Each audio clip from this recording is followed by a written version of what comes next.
Era mais uma manhã comum de terça-feira em Nova York. Milhares de pessoas saíam para trabalhar. Turistas admiravam o horizonte de Manhattan. Voos comerciais cruzavam o céu dos Estados Unidos como em qualquer outro dia. Mas em menos de 2 horas, a maior potência do mundo descobriria que estava completamente vulnerável. Hoje, vamos reconstruir, minuto a minuto, o ataque que há 25 anos parou um planeta inteiro. Olá, pessoal! A história do vídeo de hoje é mundialmente conhecida, muito triste e que deixou milhares de pessoas com muitas sequelas. Tudo foi muito abrupto, cruel e devastador. Mas antes de mais nada, por favor, peço que deixe seu like agora no início para você não esquecer. Se inscreve aqui no canal porque me ajuda muito. Aqui tem vídeo novo toda semana e tem vídeo curto sempre aí para vocês. Ativa o sininho, ativa a notificação. Se puder hypar, hypa também, porque aí, né, o meu vídeo sobe mais no YouTube, mais pessoas ficam conhecendo meu trabalho. Eu agradeço demais. Eu sou a Fabi Medeiros e esse é o vídeo de hoje.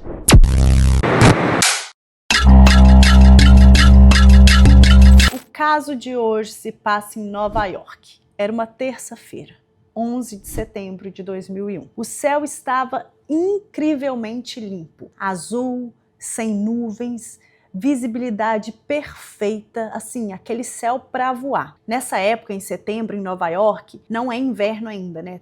Tinha acabado de terminar o verão em agosto, então estava ali no início do outono. Então não estava muito frio ainda, a temperatura era bem agradável. Naquele momento, era ali por volta de... Era de manhã, né? As atividades estavam começando a acontecer, mas naquele momento já tinham cerca de 50 mil pessoas trabalhando no complexo do World Trade Center, que é um complexo, né, que existia, que ele era um centro financeiro mesmo, né, dos Estados Unidos, formado por 7 prédios que foram inaugurados em 1970. Dentre esses prédios, dentre esses 7 prédios, tinham as Torres Gêmeas, que eram conhecidas, né, como o World Trade Center 1 e o World Trade Center 2. Essas torres, elas eram muito mais do que apenas prédios, 2 prédios. Elas eram consideradas o coração financeiro dos Estados Unidos, porque elas eram extremamente importantes. Ali dentro, centenas de empresas funcionavam ali e milhares de pessoas trabalhavam nessas torres. Então, assim, era muita gente. Sem contar os visitantes, né, os milhares de visitantes que passavam diariamente pelos observatórios. Então, realmente, era um lugar ali em Nova York que circulava muita gente. Era um local financeiro, então, de extrema importância. E era um complexo grande. As torres, cada uma, tinha 110 andares cada. Enquanto isso, 4 aviões comerciais iniciavam voos de longa distância, todos carregados com combustível. O que eles jamais poderiam imaginar é que eles nunca chegariam ao seu destino final. Às 7h59 da manhã, o voo American Airlines 11 decolava de Boston rumo a Los Angeles. Poucos minutos depois, o United Airlines 175 fazia o mesmo trajeto. Logo em seguida, decolavam o American Airlines 77 e o United Airlines 93.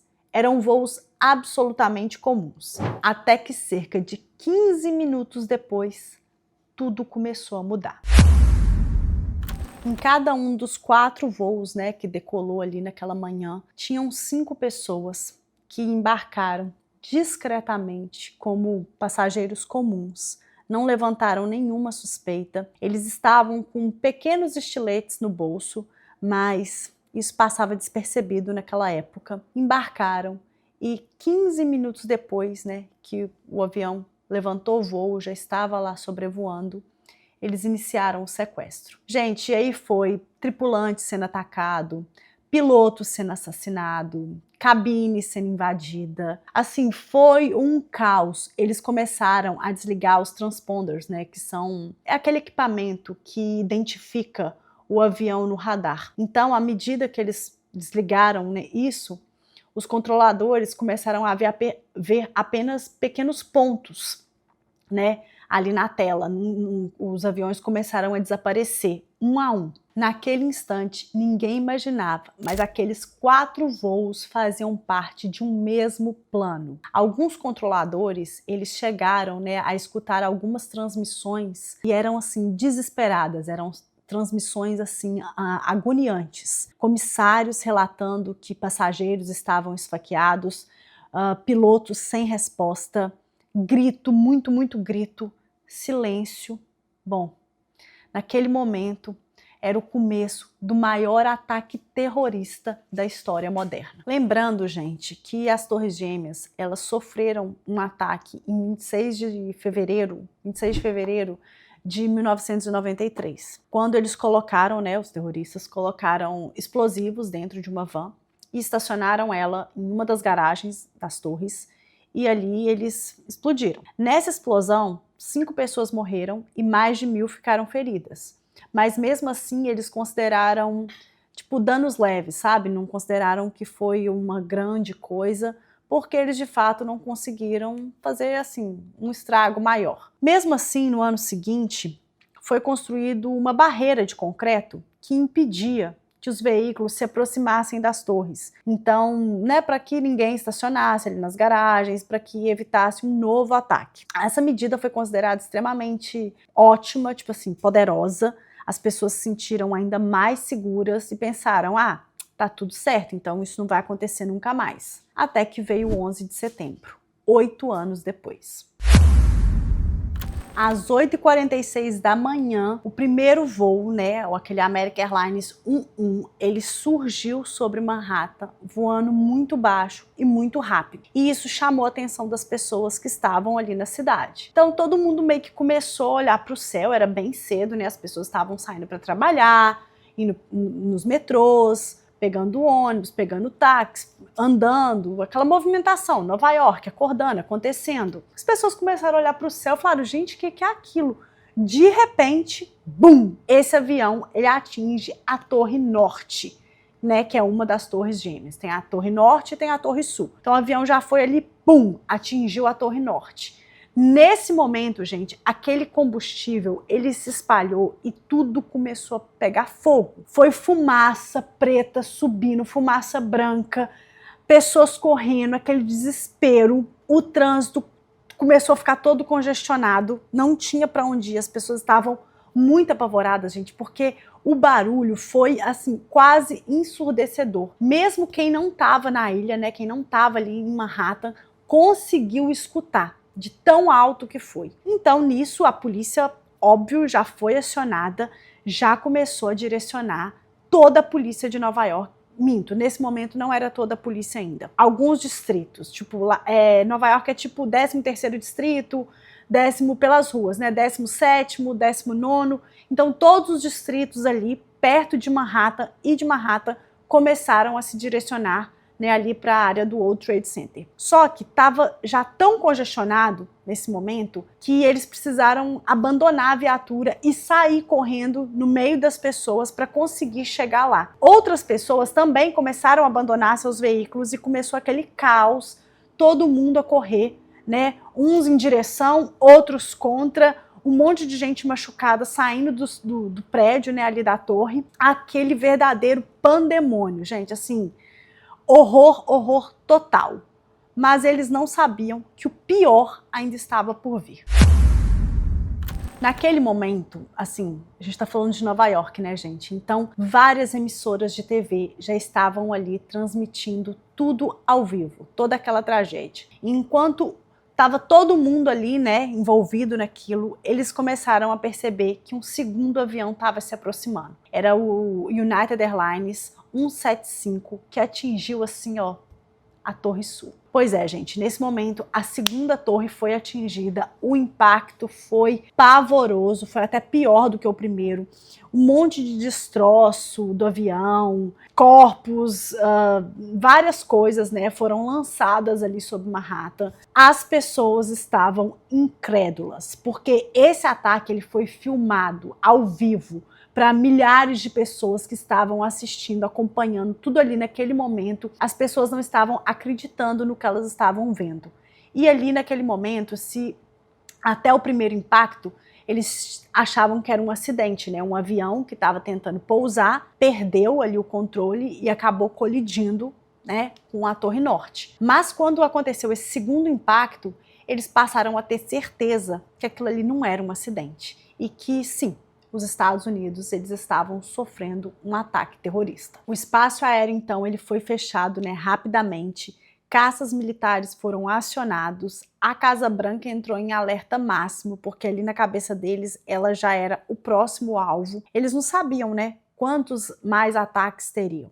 Na época, o presidente era o George W. Bush, e ele estava em uma atividade com crianças numa escola lá na Flórida, então ele não estava vendo o que estava acontecendo, ele foi informado discretamente. A cena, gente, era o cenário, né, ali onde aconteceram os ataques, era de guerra, era poeira, muita poeira, era uma poeira grossa, densa, a parte de baixo era cheia de entulho. Então não tinha muito como você andar, como correr, era perigoso, porque eram peças grandes, eram destroços grandes, e a parte de cima era aquela poeira que você não tinha visibilidade nenhuma, sabe? Quase uma neblina mesmo. Os bombeiros, gente, as pessoas, elas estavam jogando água nos olhos. Assim, muito triste mesmo, cena de Walking Dead, de você não acreditar que aquilo ali está acontecendo. Tinham pessoas penduradas, literalmente, para fora dos prédios. Elas pediam socorro, elas jogavam bilhetes na tentativa, né, de serem salvas. Elas escreviam o andar que elas estavam, pediam socorro.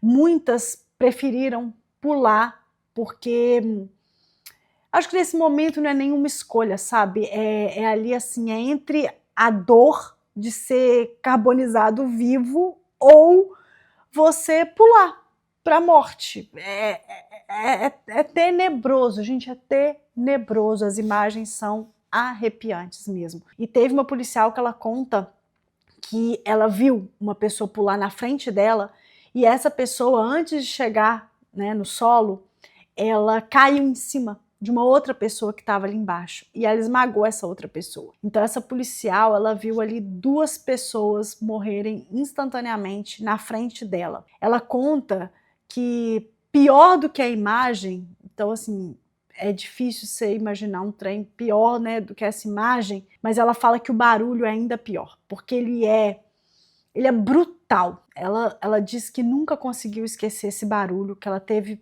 560 bilhões de pesadelos com isso depois, porque por mais que a imagem seja, né, é difícil, até não consigo nem arrumar um adjetivo para uma cena dessa, mas ela fala que o barulho é pior do que a imagem. Então assim, gente, era tudo apavorante, as pessoas estavam desesperadas, elas não sabiam nem para onde correr. Os policiais, né, os oficiais ali que chegaram para ajudar, porque teve policial, teve bombeiro, teve socorrista, muita gente, né, começou a entrar no prédio para poder fazer esse circuito, né, de evacuação. Então foi ali dividido em grupos e eles subiam e ali eles começaram a evacuar as pessoas e a direcioná-las para as ambulâncias, para elas receberem os primeiros atendimentos, porque elas saíam sangrando, mancando, às vezes com o ombro estourado, com alguma parte faltando. Era realmente assim, enfim, caos, pânico total. Enquanto Nova York ainda tentava entender o que estava acontecendo, um terceiro avião já se deslocava para Washington. Quando foi então às 9h37 da manhã daquele mesmo dia, porque assim, o primeiro impacto foi às 8h46 da manhã. O segundo às 9h03, então 17 minutos aí depois. E o terceiro estava acontecendo às 9h37 da manhã. Um terceiro avião, que era qual que era esse, gente? O American Airlines 77. Ele atingiu o Pentágono, que é a sede do Departamento de Defesa, né? O Departamento de Defesa dos Estados Unidos. E aí, instantaneamente, o prédio já começou a pegar fogo e naquele momento não restavam dúvidas de que era um ataque terrorista coordenado. O problema é que eles já sabiam que já tinha desaparecido esse outro avião, né? Porque tinha sumido dos radares. Então eles já aguardavam um outro ataque. Eles imaginavam que seria na Casa Branca. Esses passageiros desse voo que faltava, que era o United Airlines 93, foram informados através de ligação telefônica de que outros 3 aviões tinham sido usados como arma. Então os passageiros ficaram furiosos e nesse momento os sequestradores eles encontraram resistência, porque os passageiros foram para cima, né, eles avançaram sobre a cabine, foram para cima, a briga foi intensa, foi muita luta, né, eles queriam sobreviver, poxa, era a vida deles ali em jogo, mas infelizmente, né, não teve jeito, o avião acabou caindo, não atingiu o alvo, né, a gente não sabe até hoje qual que seria, fica aí no ar que parece que seria a Casa Branca, mas o avião acabou caindo às 10h03 da manhã em um campo, né, ali um campo na Pensilvânia, então não atingiu nada, digamos assim, não destruiu, mas infelizmente todos morreram na queda. A essa altura, as duas torres, né, ali as torres gêmeas, elas ardiam em chamas. Muitas pessoas tentando se salvar, todos ali os oficiais também ajudando essas pessoas, mas muita gente não tinha nem rota de fuga, a pessoa ficou presa de um jeito que ela não tinha como sair dali, ela já sabia mesmo qual seria o fim dela, infelizmente. Bom, foi aí então que nesse momento, enquanto tudo era caos, transtorno, poeira e todo esse cenário tenebroso de guerra, as pessoas começaram a sentir o chão tremer, sim, literalmente tremer. Junto com esse tremor, veio acompanhado um barulho, eles relatam um barulho de algo rolando, muito pesado, muito forte, como se fosse um rolamento. E de repente, gente, a Torre Sul veio abaixo. Cara, nesse momento que você está assistindo ali, mesmo você sabendo da história, quando você vê, é igual uma implosão assim, gente, ela vai caindo. E aí você só pensa nas pessoas que estão ali dentro.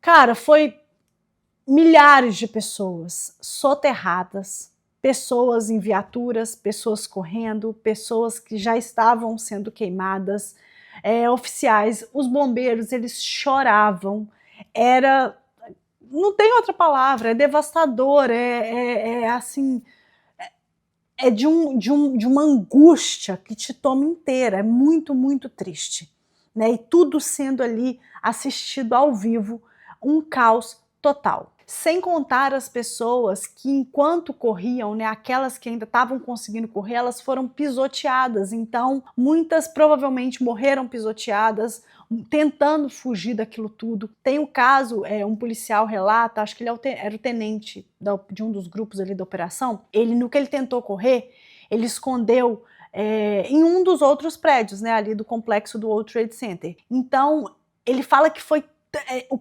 prédio foi tomado assim com tanta fumaça, era tanta coisa, que ele pensou que naquele momento ele não iria mais sobreviver. Ele falou, minha vida acabou aqui. Ele estava há 14 anos sóbrio, ele era uma pessoa que ele, né, teve a doença do alcoolismo, e ele estava há 14 anos sem beber. Ele começou a pensar na família dele, que ele gostaria de vê-los novamente, pensou que ele ao mesmo tempo teria que ser forte para aguentar aquilo tudo. Ele estava uniformizado, ele chegou a pensar em escrever também para a família, deixar alguma lembrança, mas fato é que graças a Deus, né, ele não morreu. Ele fala que foi tão devastador, que mexe tanto, né, de assistir você já fica muito chocado, eu imagino para quem vivenciou tudo isso, que naquele momento, quando ele estava saindo do prédio, ele viu um bar e ele pensou, nossa, se eu entrar lá agora e tomar um uísque, ninguém vai se importar. Quem que vai se importar se eu entrar aqui agora e beber esse uísque? E aquilo ficou ali, sabe, atentando na cabeça dele, porque vício é foda. Então ele, ainda resistindo tudo aquilo que ele estava passando, né, aquela situação toda, ataque, cenário de guerra, ele ainda foi forte, muito, muito forte, que ele conseguiu resistir e não entrar no bar e não pegar a bebida, e ele não bebeu. E quando ele deu esse depoimento, tinha 38 anos que ele estava sóbrio. Então assim, quando aconteceu tinha 14, agora, né, que ele deu depoimento, tem 38 anos, até hoje ele nunca mais colocou uma gota de álcool, mesmo passando por tudo isso. Então, o que é a força do ser humano, né? É um documentário que mostra a tragédia e mostra também o depoimento de várias pessoas que sobreviveram, mas como que elas ficaram, como que elas foram atingidas por isso. Bom, então eles perceberam que o que aconteceu, o que tinha acontecido com a Torre Sul, iria acontecer com a Torre Norte. Eles se direcionaram, né, o mais rápido possível, quem não estava lá ainda, digo os oficiais, para poder tentar evacuar o maior número de pessoas possível. Eles começaram a avisar a gente, tipo, corre, corre, corre, porque vai cair, sai, vaza, vaza, e foi dito e feito, gente. Às 10h28 da manhã, a Torre Norte também veio abaixo. Então, assim, em menos de 2 horas, uma das construções mais importantes dos Estados Unidos tinha simplesmente deixado de existir. O complexo do World Trade Center era naquela hora, né, tinha se transformado em toneladas de escombros. E essas torres, gente, as torres gêmeas, elas foram construídas, né, para serem extremamente resistentes. Era esse o projeto delas. Elas tinham isso, tinham essa fala e tinham essa fama também de serem resistentes a praticamente tudo, ou seja, era quase indestrutível, né? No projeto delas, elas foram projetadas para resistir a altas temperaturas, a mudança de clima extremo, relâmpago, inclusive choque de avião. Mas na prática a gente viu que não foi bem isso que aconteceu. Elas eram tão importantes, a importância delas era tamanha que elas tinham o próprio CEP. Então, assim, geralmente cada área tem o seu CEP, né? A cidade, ou igual aqui nos Estados Unidos, condado, cada um tem o seu CEP. Mas elas não, elas tinham o próprio delas. Elas eram possíveis, né? Era possível vê-las quando você sobrevoava o Atlântico. Então, assim, eram realmente prédios muito imponentes. Em cima de uma delas, não lembro agora se é a norte ou a sul, ficava uma antena, né? Uma antena muito importante que fazia ali a comunicação com a transmissão de rádio, TV, celular. Então, com esse ataque, todos os métodos de comunicação foram perdidos ali naquele momento. As pessoas não conseguiam se comunicar. Então, muita gente tentava ligar para parente, para amigo, para conhecido que trabalhava ali no complexo e as pessoas não recebiam as ligações, porque tudo, né, toda a linha telefônica tinha sido cortada. Eles não tinham comunicação. A única comunicação que tinha era daqueles, como é que chama? Aqueles walkie-talkie, aqueles radinhos do policial, era só através dali. Fora isso, não tinha comunicação nenhuma. Então os policiais, diante de tanto caos, eles precisavam tirar aquelas pessoas dali, os que ainda estavam vivos. Então eles começaram a encaminhar essas pessoas para as balsas, né, que já estavam posicionadas para poder levar essas pessoas para fora de Manhattan, né, para fora da ilha.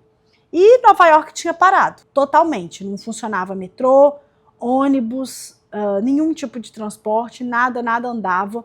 As lojas estavam todas fechadas, óbvio. A polícia chegou a usar uma sede, né, do Burger King como um local temporário mesmo ali para a polícia poder trabalhar e atender todos os ocorridos. Mas enfim, cenário de guerra, as pessoas voltando para casa a pé. E foi nesse momento ali, quando muitas pessoas estavam atravessando a ponte de Manhattan, que a polícia emitiu um novo alerta falando que era para todo mundo correr, porque um novo ataque poderia acontecer. Uma van, ela tinha sido parada bem no meio da ponte. Então a polícia já achou que era um novo ataque, porque, era 5h20 da tarde, gente. As pessoas já estavam exaustas, com muito medo, todo o pânico tomado, Nova York parado, enfim. Falaram que possivelmente seria um novo ataque. Então o esquadrão antibombas foi chamado, verificaram tudo, mas viram que não. Era apenas um carro que tinha sido, mais um carro, né, que tinha sido abandonado por alguém, em meio a todo aquele caos. Mas, como eles já não sabiam mais, eles, por ser uma outra van, não sei se por conta também da história de 93, eles já linkaram aquilo ali, já acharam que seria um novo ataque. Então você imagina, você tá cansado, você tá voltando para casa, aí você tem que correr tudo porque acha que é um ataque, e depois fala, não, não é um ataque, aí volta de novo.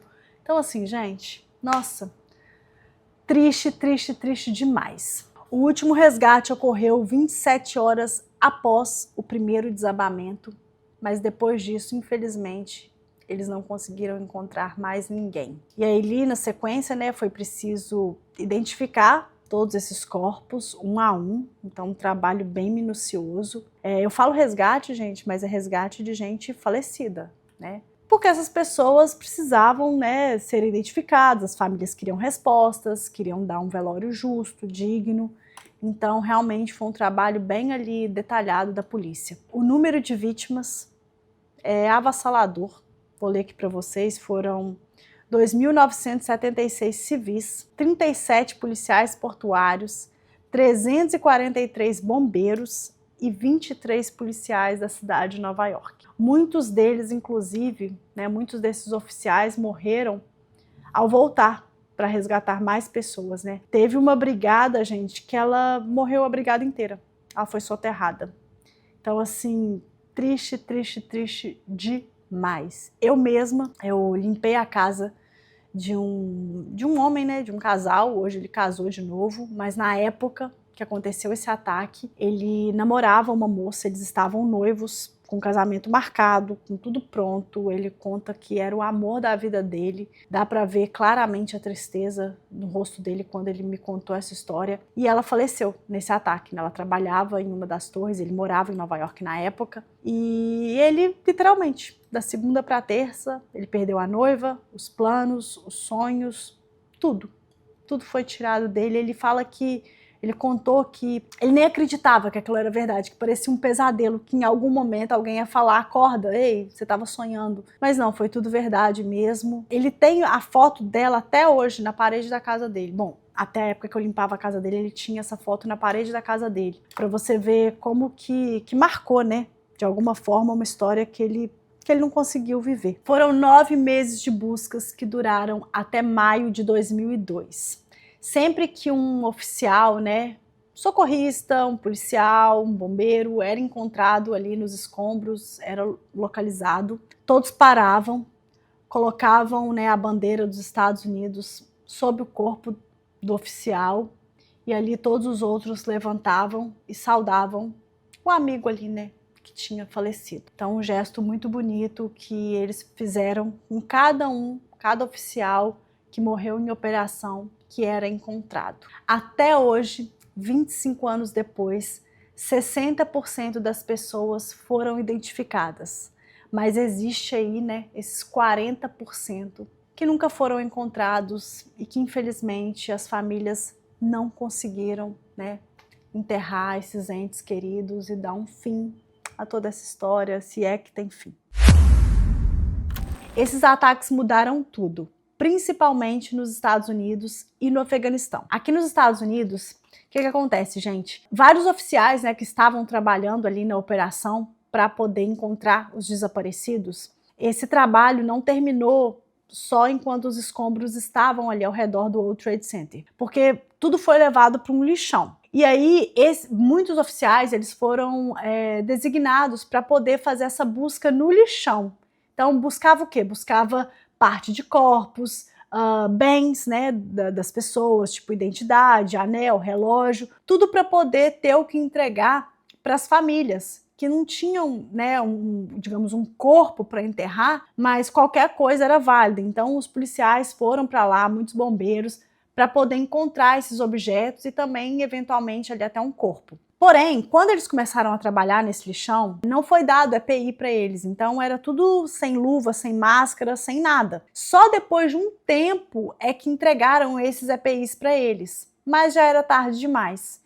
Então, assim, eu fiquei chocada com essa informação. O número de vítimas, o número de pessoas que morreram por doenças relacionadas ao 11 de setembro é maior do que o número de vítimas no dia do ataque. E no dia do ataque já foi gente pra caramba. Então, assim, é aquela tragédia que não para, sabe? Que continua até hoje. O governo americano também atribuiu os ataques ao grupo extremista. Eu não posso nem falar aqui, gente, que esse vídeo vai cair na hora, mas começa com aí e tem um Q no meio. Vocês sabem. Liderado pelo OSA, também não posso finalizar o nome dele, mas, enfim, os Estados Unidos, ele atribuiu a culpa a eles. Então, a organização, né, do OSA já havia declarado hostilidade aos Estados Unidos, então ela foi responsabilizada pelo planejamento da operação, o que levou a uma resposta militar americana no Afeganistão. Então, quando foi em outubro de 2001, Estados Unidos iniciaram ataques aéreos e terrestres contra o Afeganistão, Depois disso, eles invadiram o país para poder derrubar, né, o grupo Talibã. O governo americano ele caçou o Oza por uma década e foi conseguir matá-lo apenas em 2011. Os aeroportos mudaram completamente. As regras de embarque nunca mais foram as mesmas e novos órgãos de segurança foram criados. A gente sabe, né, que depois disso também, para conseguir tirar um visto para vir para os Estados Unidos, é um parto. Eu nem sei como que está hoje, mas eu lembro que quando eu tirei em 2016, 2015, já era bem difícil. Foi só, né, aumentando a dificuldade, realmente não é fácil. Então, tudo mudou muito, né, gente? O mundo mudou muito, porque ninguém esperava um ataque daquele e muito menos dessa magnitude, dessa proporção. No lugar das Torres Gêmeas foi construída uma nova torre, né, tão majestosa quanto, acho que até maior, não sei, mas ela chama Torre da Liberdade. E também ali no complexo do World Trade Center, né, também foi construído um memorial, que são uns quadrados assim, né, que tem tipo uma fonte de água, é tudo mármore preto, um mármore preto, e ali nesses mármores está gravado, né, o nome de cada pessoa que faleceu naquele ataque. Então, é muita gente ali que tem o nome. E as pessoas vão visitar.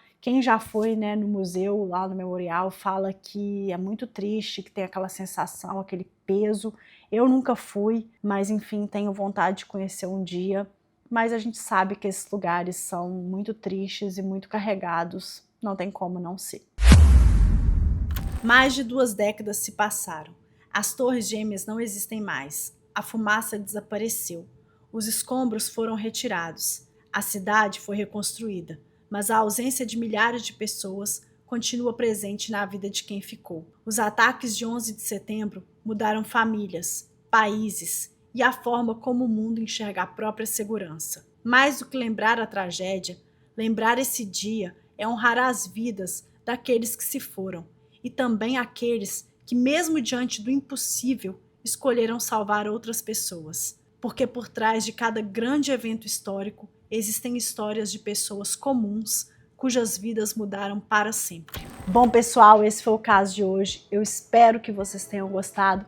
Se você gostou, por favor, deixa seu like, se inscreve aqui no canal. Nem vou perguntar se você já conhecia essa história, porque tenho praticamente certeza que sim. Talvez não todas as nuances, todos os detalhes, mas se você gostou, não esquece de deixar seu like, gente, não custa, o dedo não cai. E se puder hypar, dá aquela valorizada. Obrigada quem ficou comigo até agora, não sei quantos minutos vai ter esse vídeo, mas muito obrigada. A gente se vê então no próximo vídeo.